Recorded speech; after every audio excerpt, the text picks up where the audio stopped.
We've traced the great theories. Now let's get systematic about the actual models in the real world, starting with capitalism. At its core, capitalism is straightforward. The means of production, factories, land, machinery, capital, are privately owned, and goods and services are allocated mainly through voluntary exchange and competitive markets. Every scholar agrees on that skeleton. But here's what students often miss. Capitalism in practice varies enormously. The differences lie in how much the government regulates, how generous the social safety net is, and how much market outcomes get reshaped through redistribution. So there isn't one capitalism.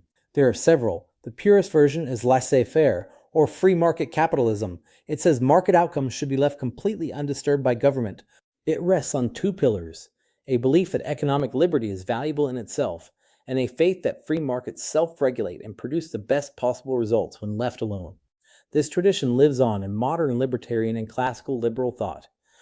Neoliberalism drew heavily on it, though it accepted a somewhat larger government enforcing property rights, providing defense, and offering a limited safety net.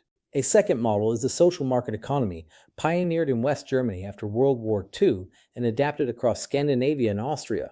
It keeps the market as the main allocator, but layers on strong labor protections, comprehensive social insurance, and codetermination, where workers actually sit on corporate boards. The German model offers higher wages, lower inequality, and innovation comparable to the Anglo-American shareholder model.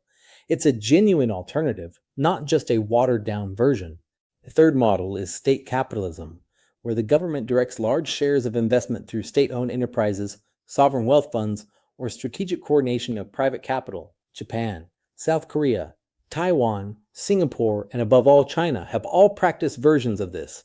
China's model, a nominally socialist political system married to a heavily state-guided market economy, has drawn intense attention because it paired explosive growth with authoritarian control.